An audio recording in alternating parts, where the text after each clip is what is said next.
Make your appointment today. All right, you guys, we're back. Thanks to Kelly with the electroechioscope commercial that we just had. That machine is phenomenal. In fact, when we bring on Sue works at that Mexican hospital. I was telling you about the American hospital that's in Mexico.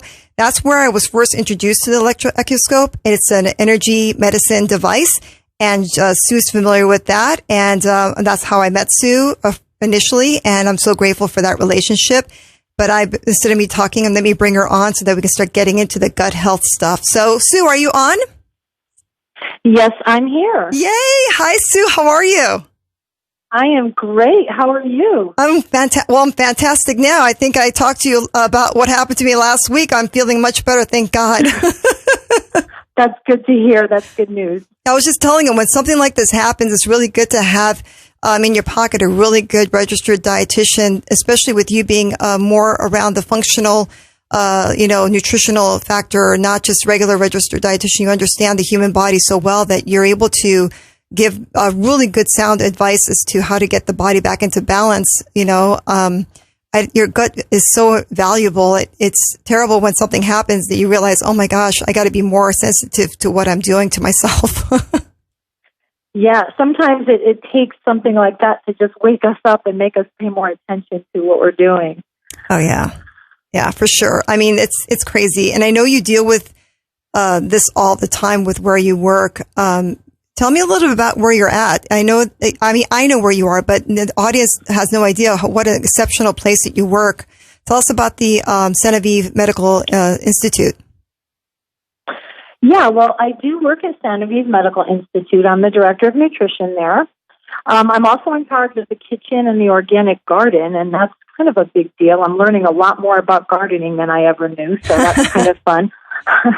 But basically, Genevieve is a complete integrative hospital, and the unique thing about what we do there is, when you come in for a medical program, you're evaluated by a medical doctor, a nutritionist, a psychologist, a chiropractor, a dentist, a biological dentist, an energy medicine specialist. So you actually have a whole team of people working on whatever your health priorities are and kind of coming up with the solution or what we think are the top priorities to address with your health. And that's really cool because you get, a lot of input from everyone, just working on you. So you get the best of all of our minds and all of our expertise.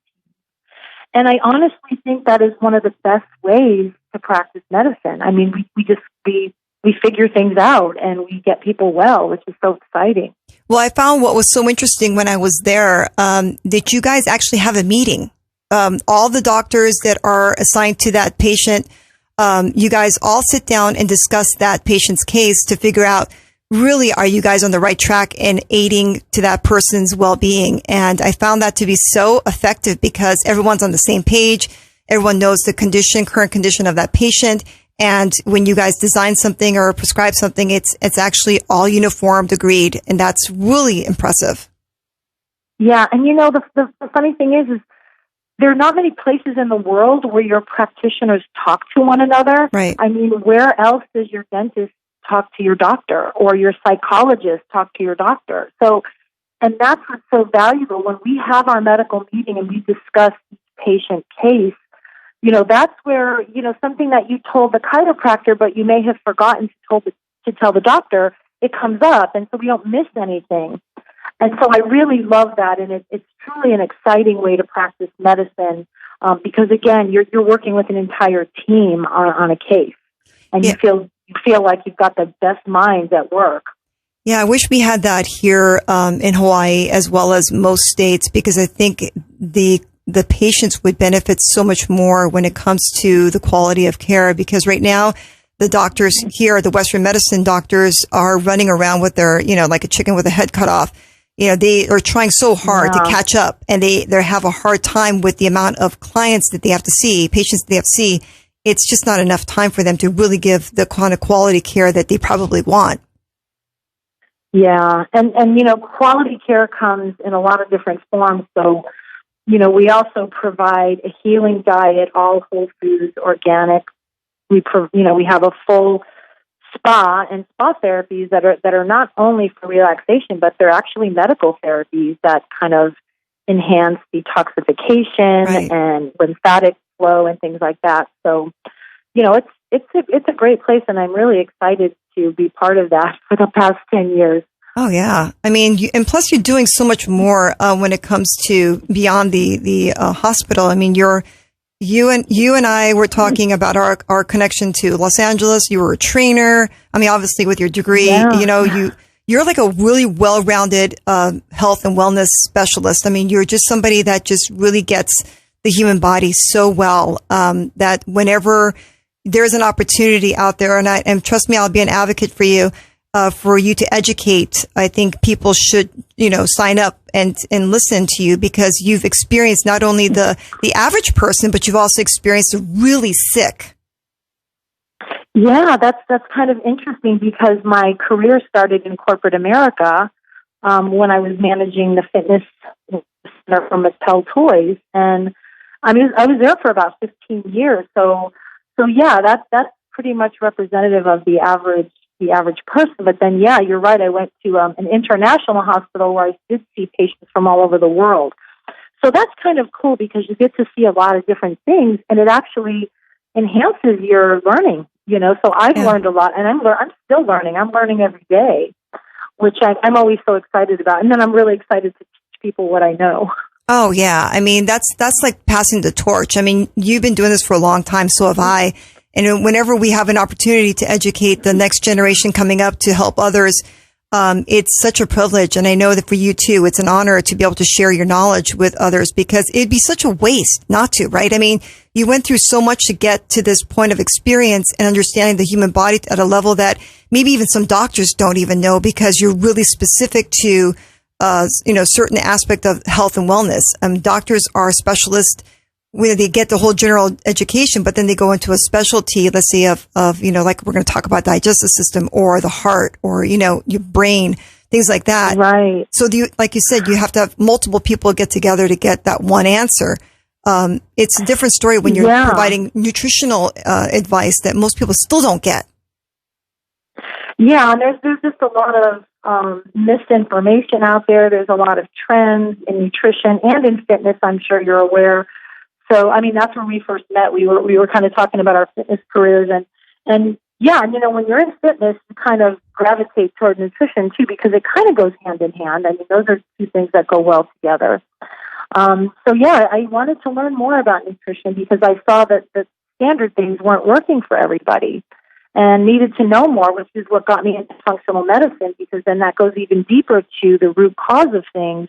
And in functional medicine, or what we sometimes call integrative medicine, we don't separate the heart from the brain or the heart from the digestive system. Everything's connected, and everything is, works together in synergy. Yeah, they talk to each other constantly. It's not like they shut off just because it's not being used. I mean, every part of the body is constantly doing something and they're communicating with each other. And I think what happens is when there's a disconnect, that's when the off balance occurs in the system. And that's what we're trying to figure out is where did the miscommunication happen, for the body to start, falling apart.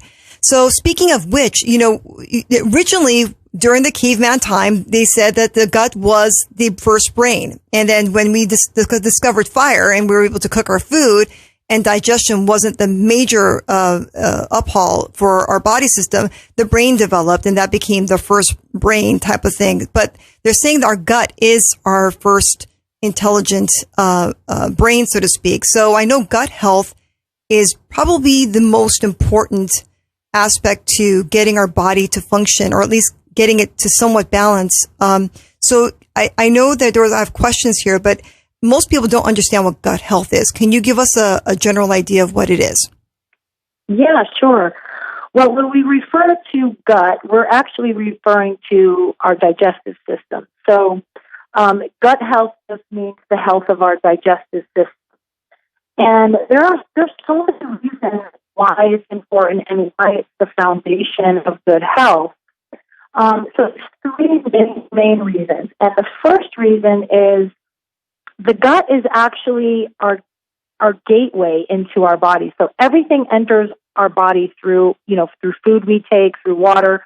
or through inhalation. But so it's mainly the gateway into our body, and this is important because this is how nutrients are absorbed, vitamins and minerals, how water is absorbed, and this is also how other things can enter our bloodstream. So that would including bad things too, like bacteria and toxins.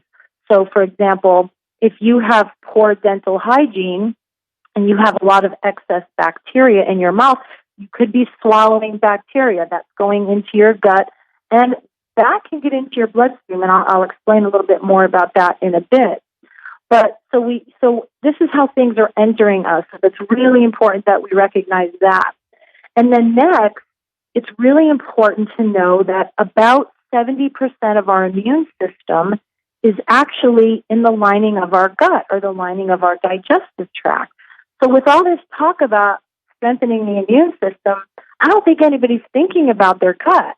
They're thinking about, I think I'll take some vitamin C or I'll take this nutrient, but wow, there's so much you can do just by taking care of your gut, because if 70% of the immune system in there, well, that's almost all of it. That's a big chunk. It is. Yeah, and there's a lot that we can do. And like you mentioned earlier, Bianca, the last thing is to recognize about the gut is, we do make some nutrients there too, and we make some brain chemicals there. So it is often referred to as our second brain. Now today, most people have probably heard about the brain chemical called serotonin. Right. Serotonin is something that our bodies produce, and it makes us feel good. It puts us in a happy mood. And when people have a serotonin deficiency, they're usually not very happy, and it's linked to depression and chronic depression. But guess what? 95% of that serotonin is produced in our gut. Right. So if you have problems in the digestive system, perhaps you're not making enough. And this can lead to mood changes and mood. Oh, we lost you. Are you there? Can you hear me? I can hear you now. Okay. You got to the most important part and you cut out. I was like, oh no, where'd she go? Keep going, girl. Sorry to stay with you. So we have one, it's the gateway to our body. 2, 70% of our immune system is in the gut. And 3, it's our second brain. It's where we make, many of our brain chemicals and other nutrients that we need for life. Yeah, it's kind of interesting too because I was going to do a little bit of a tidbit on serotonin and how it's created through some of the foods we eat. Like obviously people know about tryptophan when it comes to turkey, right? And then that causes the serotonin effect. But too much serotonin isn't good for you either because it can cause the burst. It's like anything, there has to be that balance, right? Right, absolutely. Yeah, everything is about balance. So, there are a lot of people out there that have an issue with their digestive system, including yours truly. Mine's not severe, but I'll have bouts of issues. But what could be the cause of the upset? I mean, obviously, if you're eating a lot of processed food, that's a given. Drinking sodas and things like that, that's a given. But let's say you're an average person that eats pretty well, and your stress level is at a medium. How do you bring that back? And what would cause the digestive upset? Well, the biggest problem with digestive problems is actually a breakdown in what we call our intestinal barrier. So we have this barrier because remember, this is the gateway, this is how things get in, but the only things that are supposed to be getting in to our bloodstream and into our bodies are going to be nutrients, vitamins, minerals, water, proteins, amino acids, not bacteria, not toxins, not undigested food particles. So I use the example of a shower. Let's say you had a shower and there's tiles and there's grout between the tiles. What do you think might happen if you took a shower every day, but the grout was all cracked? Right, the water would go through. Yeah.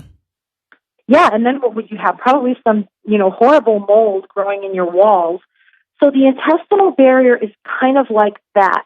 There are these tight junctions, which you could think of as grout, holding all the cells together. So only the things that are supposed to pass into our bloodstream get there.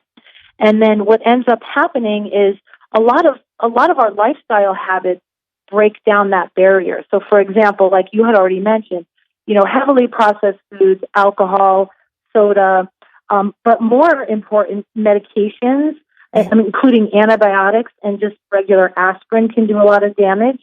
But some people aren't even thinking about other things like environmental toxins, like pesticides or plastics or heavy metals or even mold toxins. And even things like a lack of sleep can cause damage to your intestinal barrier. Or, like you mentioned, chronic stress. And maybe it's, maybe you feel like you're handling stress well and you feel resilient, but maybe there's just something inside of you you're just holding on to a lot, and that can do damage to the intestinal barrier.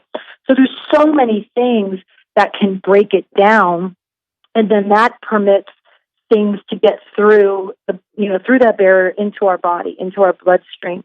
And so what happens? What happens when that occurs? All of a sudden your immune system wakes up, because remember, we just said 70% of it is down there, and it says, wait a minute, there is a foreign invader. We got to deal with this. Right. And your immune system, starts looking for what's going on and tries to attack things, but then that sometimes it attacks the wrong tissues. And so this is what we have when you hear of somebody with an autoimmune disease. So autoimmune diseases might be something like Hashimoto's thyroiditis, or ulcerative colitis, or inflammatory bowel disease, psoriasis, celiac disease. There's hundreds and hundreds of autoimmune diseases, but that's right. One way that, that's caused by the breakdown of this barrier. It's also a big reason why people have food sensitivities. Right. I mean, we're not supposed to be sensitive to things. We're supposed to be able to eat food and just digest it, absorb the nutrients, eliminate the waste, and go on with our life. But as we know that's not happening, a lot of people are now sensitive to things. And it's part of the reason is because of this breakdown in the intestinal barrier. Well, it's hard because most people don't know that they might be sensitive to something or allergic to something based off of whatever their system is doing at the time. So they constantly bombard their system with the same type of food that causes that constant chronic inflammation. But how do you know? Yeah. What are the symptoms? I mean, people think this is a gas bubble or, so what if I'm constipated? And you could eliminate every day, but you could still have a lot of stuff in you, even if you eliminate every day. And that's a big problem. Right. That is true. I mean, if we think about just regular basic digestion and elimination, we're really supposed to be having about 1 to 3 bowel movements a day. Right. Think about babies. Think about puppies, Right. But something happens when we get older, our diet changes, our lifestyle changes, and we're barely having 1 bowel movement a day. For some people, it's less than once a day. Yeah. That's definitely constipation. And if we have toxins building up in our colon, we're going to reabsorb those toxins instead of eliminate them. And so that's why we really want to keep things moving through the digestive tract, really for optimal health. So how can they help their doctor help them? I mean, this is the question, right? Because, relatively speaking, I'm a young person. I have a pretty decent functional system. And if I'm because last week when I had the small intestine obstruction, which is so surprising to me, I mean, I'm considering it's either, I'm sorry to say this, either it's something got stuck that should have been the waste that got stuck there, or they're saying it's a scar tissue. How does someone that's relatively healthy, that's never had surgery, things like that, I mean, how do you figure out to, help your doctor help you? Because most doctors will just give you Miralax, they'll give you a fiber-based something, so it's kind of interesting because as I'm sitting here thinking, the folks out there, and, we're talking about, digestive system and how we can get the gut back into alignment. I'm going to ask Sue in a second here, but, from what I understand from my doctors that I had to deal with, they were, struggling to figure out what could be the ultimate problem. And the best way you can help your doctors help you is to take notations. Really, this is funny. It's like a daily journal of what you eat, how you feel, if you have a bowel movement, If you haven't had a bowel movement, what could be the cause, things like that. But, I'm going to ask Sue in a second here as to what she would recommend, as well. And go from there, because I think it's really difficult for, you guys who aren't used to knowing the body system well. If it's capable of, I don't know. I mean, I'm not the expert here, so I'm going to have her, give us the story. So Sue, I'm sorry. I know you technically got, dropped for a second, but I'm just explaining to the audience for them that if they want to help their doctors, the best method would be to keep a journal of what they're eating, how they feel, if they eliminate, and if they don't, what's some of the symptoms that they're experiencing, so that their doctors can help them, take them to the more of a proper journey versus having them just take a pill. Yeah, and that's really, really good advice. There's so many, gut health problems. I mean, 85% of our doctors' visits in the United States have to do with something related to digestive health. So yes, keeping a journal really, really helps, especially a food journal, because you may not know, you might be eating something that's really, really damaging to your gut, and you may not know it. And also, like you mentioned earlier, how you feel too, because is there something major traumatic going on in your life? Because, we manifest stress, physically in our gut. We could have kind of like cramps, you know what I mean? Like a kink in the hose. Things can happen, and we tend to feel our emotions physically in our gut, and that's completely normal. But yeah, definitely, the more symptoms that you can write down, the more how you feel. How do you feel after a meal? How is your energy? Things like that. That will really help your doctor. And, one of the things I always recommend is always make sure you're drinking enough water, because sometimes dehydration can promote a lot of digestive problems as well. So another question would be too, when I was talking about, before I brought you on, magnesium. And magnesium is so not understood because it has such a huge role in the way that our body functions. Magnesium also plays a big role in the way that our intestines contract and move food along, but it also helps the muscular, it helps with the breakdown of vitamin D3, which helps eventually to our bones, our joints. It also helps with, so many different things. So how do we figure out what we may be deficient in for our bodies, so that we're getting, and also to know if we're actually absorbing the nutrients from our foods?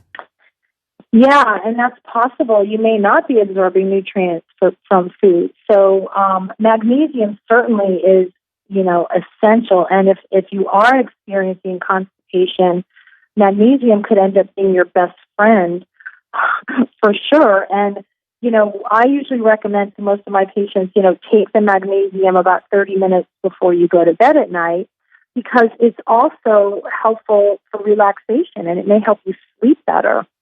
And that's another benefit from magnesium. But yeah, I think that things like that are really important to recognize. What was your question? Now I'm drawing a blank here. No, well, I know there's so much, and I know I'm taking you all over the place. So my question to you as a professional and specialist, if you were to have a patient come to you who's had a week's worth of information for you, what would be the steps that you would take with someone who is just having all sorts of problems with eliminating and feeling like they're fatigued, they're not sleeping, all those symptoms that would indicate there's some kind of digestive issues? What would be some of the first things that you would help them with nutritionally? The first thing is, we would go through the diet log, and I would look at, are you eating foods that are really inflammatory? So, for example, wheat, even though it's one of the most popular things, it's pretty inflammatory, especially today's modern wheat. So, if you're eating a lot of wheat, that could be a problem. If you're eating a lot of sugar in your diet, that could be a problem. Right. Maybe you're not getting enough fiber, so we'll look at fiber. Are you eating high fiber foods, a lot of fruits and vegetables? That could be an issue. Are you drinking enough water? what might be the balance of your gut bacteria? So are you eating any fermented foods? So fermented foods would be things like yogurt, sauerkraut, kefir, kimchi, and poi in Hawaii is a fermented food. That's an excellent gut health food. Right. So, I mean, are you eating those foods? And if you're not eating those, you could have an imbalance of bacteria in our gut, because we have about 5 pounds of bacteria, tens of trillions of bacteria, which communicate, they send messages all over the body. They help us with detoxification. They help us with elimination. They help us make nutrients. So there could be a lot of different things going on. The other thing is sometimes people, I find that they went on some sort of popular diet and they eliminated too many things. Like maybe they eliminated resistant starch, which is really important for feeding our gut bacteria. So there could be things going on, and there could be an imbalance because of a popular diet that's out there. And I find that happens a lot. Yeah. Where sometimes, it's fine. There's a lot of diets going around and people get excited to try them, which I think is fine. But sometimes it throws people out of balance. So we'll just have to, we take that on a case-by-case basis and we look at that. And they do it on their own. They don't get the advice from a specialist like you, so they think they know what they're doing, but in essence, they're not doing it correctly. Yeah, we really need to, not every diet is for every person. Right. And you may have, contraindications, because you have certain health conditions, and hey, you shouldn't do this. It's not going to be good. And that's the information that's not always out there. So, it has to be on a case-by-case basis. And what we really want to do is we really want to get people feeling good and feeling energetic and sleeping well and, feeling light in their digestive system, not falling asleep after a meal, which could be a sign that maybe you're not producing a lot of digestive enzymes or not feeling bloated and things like that. So Does that make sense? You would put them on a program for how long? And then just like training, you would have them on a program for a certain amount of time and then switch it up after a certain amount of time for a new program, or how does that work? Yeah, usually I will take somebody and just have them eliminate 1 or 2 things from their diet. Like, for example, eliminate wheat. And if you're not sure where wheat is, just eliminate most grains and breads and cereals. Focus more on fruits and vegetables. That could just be one thing, and that one thing actually helps a lot of people. Right. And then the second thing I might say is, make sure you're drinking enough water. Right. And, make sure instead of having higher sugar in your diet, you're just eating some more fruits and vegetables. Just a couple of things. Maybe we do 3 things, and we kind of see how that works. Like the 80-20 rule. So you're kind of taking 20% of your diet out and keeping the 80%. But eventually you'll get to 50-50 and then back to a new program. Yeah. Yeah. Yeah, we want to get people to kind of understand what works with their body. I'll give you a great example, Bianca. Garlic is great for us, right? Garlic is a wonderful food. It's powerful, a lot of healing properties. If I eat garlic, I get really sick. No, it's true. Yes. For me too. It gives me a lot of gas. It's not comfortable. Yeah. Yeah. And so like sometimes we hear something like, oh, garlic is good for us, so I'm going to eat a lot of it, but then now I don't feel well. Right. So we have to really pay attention to what makes us feel good personally, each one of us, Right. and end up having a better relationship with food too. And of course, getting back to more whole foods and less processed foods is always the key. But it also comes down to the breakdown of your food. So if you don't have digestive enzymes, because as we get older, our digestive enzymes gets less, you would put them on a digestive enzyme, would you not? I may do that for a while, yeah. And what I usually do is I start out with a plant-based digestive enzyme because that will just really help to break some things down. Mm-hmm. And then the other thing is I'll tell people to make sure you're chewing your food, because when you chew your food, it sends a message to your stomach telling your stomach to produce more hydrochloric acid. Smart. For digestion. So that simple act of just chewing a little bit longer can help us produce more, and that's one thing we can do naturally. So yeah, and then if somebody had a deficiency of hydrochloric acid, even if they were chewing well, there are certain tests that doctors have where they can measure that. Then I would give them a digestive enzyme that had a little bit of hydrochloric acid in it, to help them until their system kind of got back online.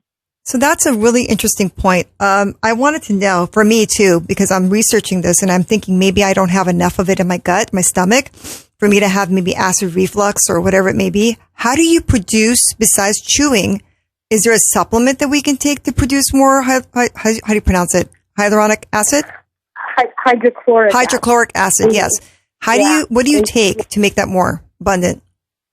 Well, there are actually hydrochloric acid tablets that you can buy in a health store. There are some digestive enzymes that include a little bit of hydrochloric acid, smaller amounts, and then other enzymes that our body would normally produce. And so that's always a good thing to try.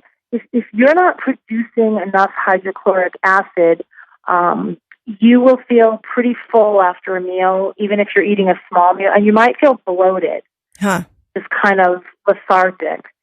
So that could be a sign, and that might be something to try. Is just try a simple, like I said, I would try a plant-based enzyme first because they do work.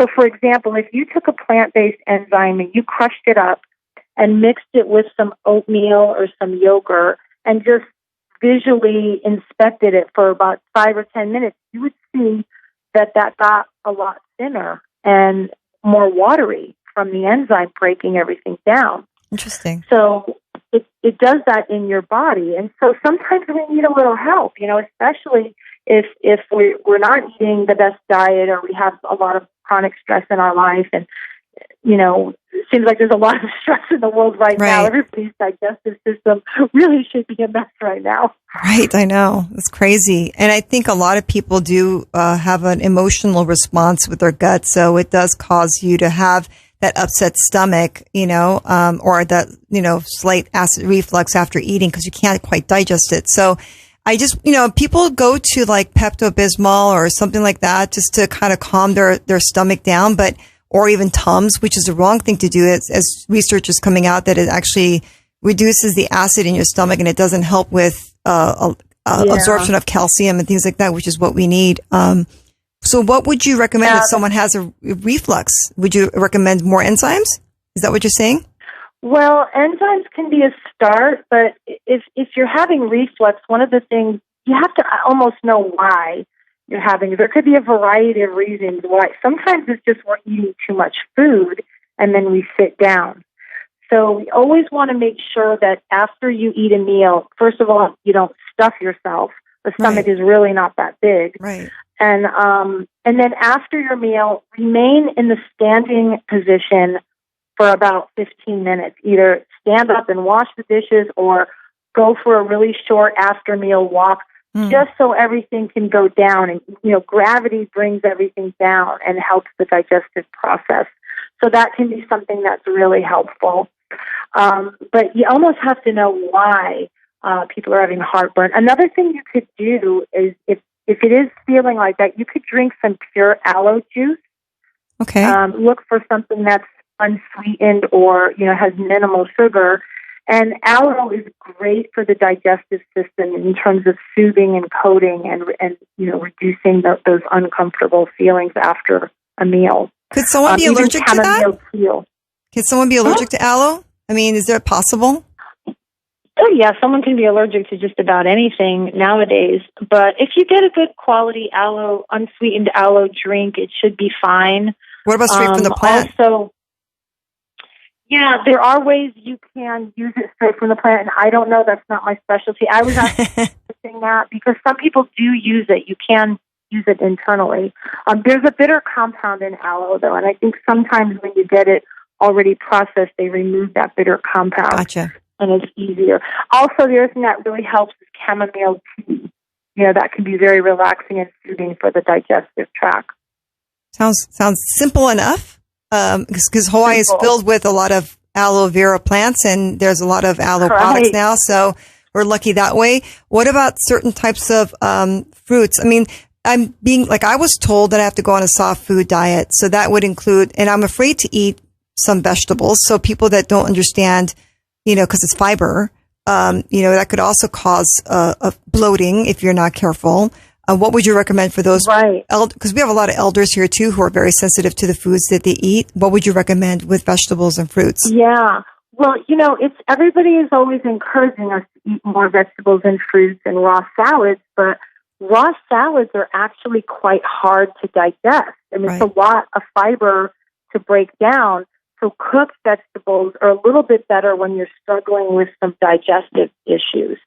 And you may want to eliminate some of the more gassy vegetables like the broccoli, the cauliflower, the Brussels sprouts. Those types of gassy vegetables could cause problems in some people.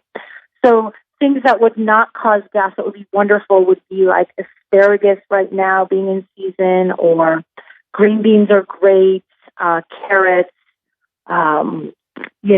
some sweet potatoes would be really great. I love cold potato salads for the resistant starch, so that could be a real benefit to the gut bacteria. But yeah, you're going to have to see what works. And like you said, in your case, you needed a soft diet. I mean, I've actually seen people that can't eat almost anything or having so many digestive problems. And we sometimes put them on a medically supervised elemental diet where they're just drinking a certain pre-digested shake all day long, So what you can do is you can also try a liquid diet where you're doing most of your food is pureed, kind of like baby food. Right. Where soups and, smoothies are pureed and everything is mixed and blended so it's easier on your digestive system. And that also can help. And that can even be a great thing to do just after, a vacation or a holiday or an indulgence. Just have a liquid day and just do all liquids and give your digestive system a little bit of a rest.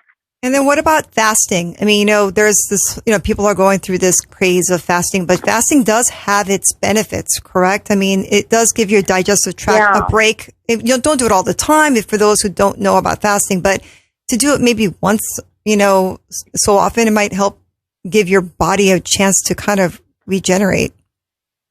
Yeah, there's a lot of great research now on what we call intermittent fasting, and there's a lot of different ways to do it.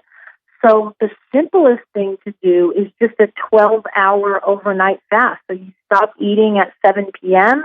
and you don't eat till 7 a.m. the next morning. And that's pretty simple for most people to do. And even that is beneficial.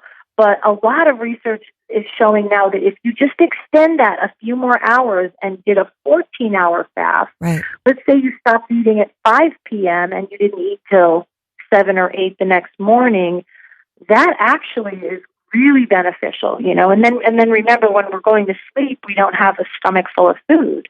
Right. So lessens the chance of heartburn and acid reflux and things like that. It helps more in the aid of repair. Yeah. Yeah, and there's a lot of people doing this intermittent fasting where they're skipping breakfast. I don't like that as much because I feel like breakfast really gets our metabolism going for the day, and it kind of sets us up. I would rather have people skip dinner or eat dinner a lot earlier than they're doing.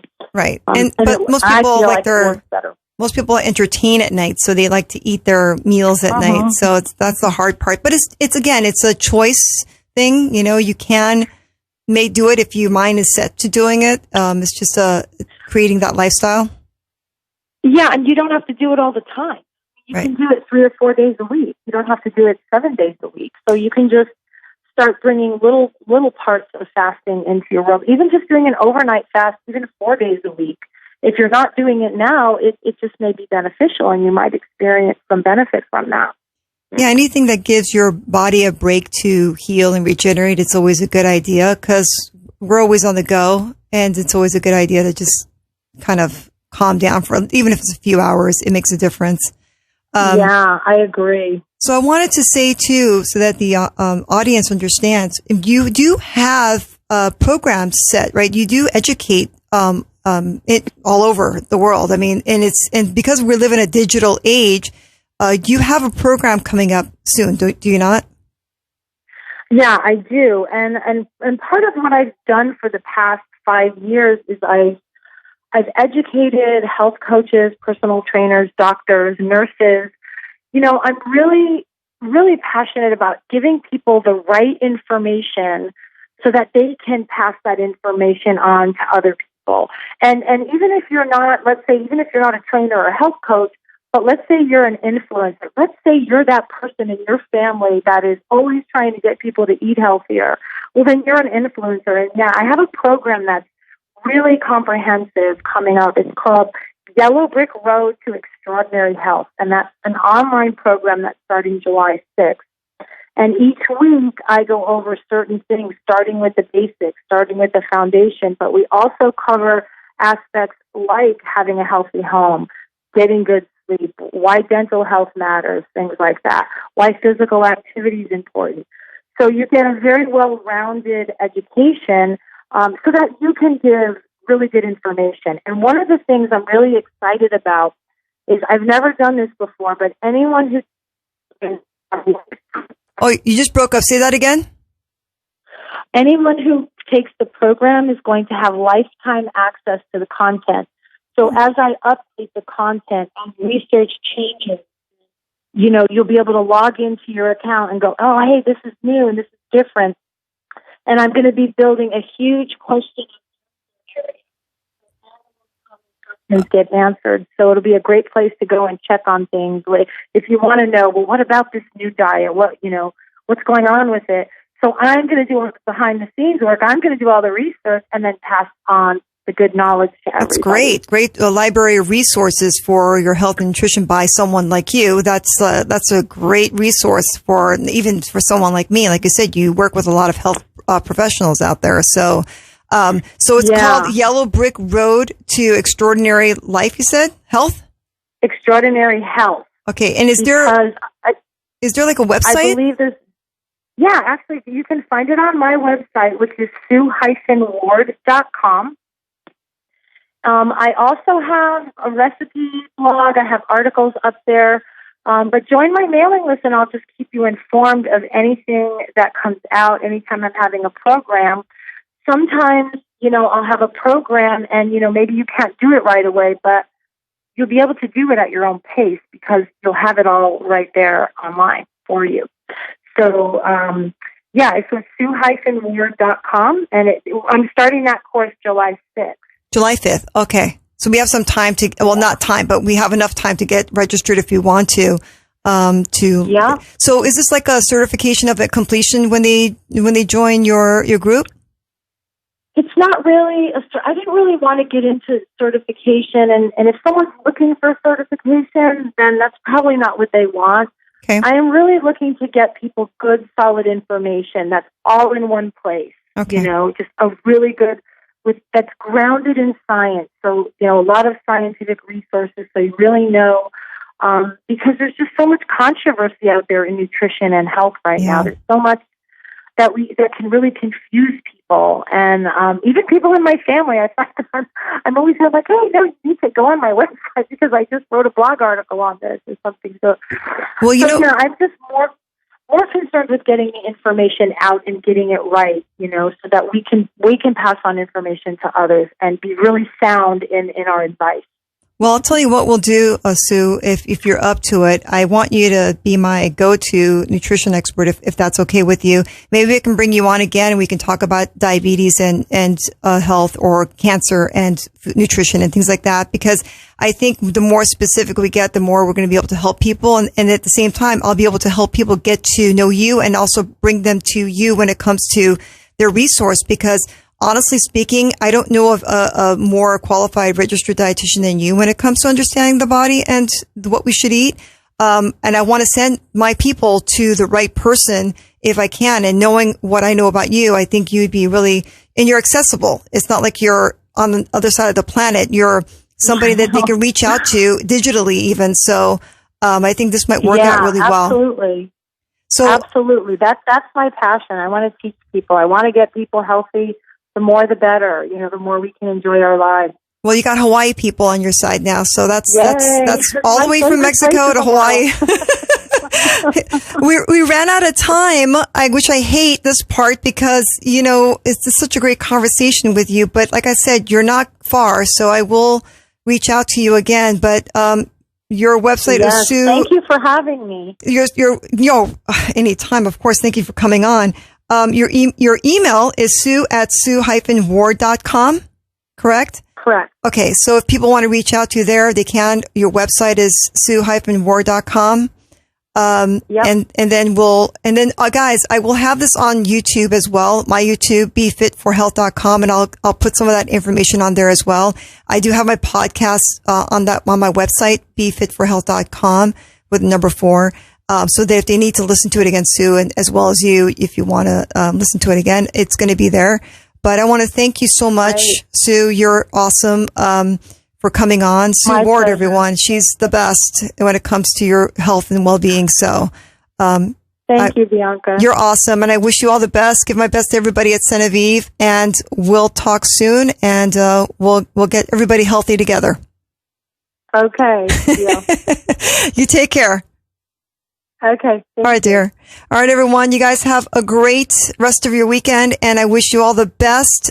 Stay healthy, stay safe, and make sure you give each other the best possible healthy lifestyle you possibly can. Help each other out. Aloha.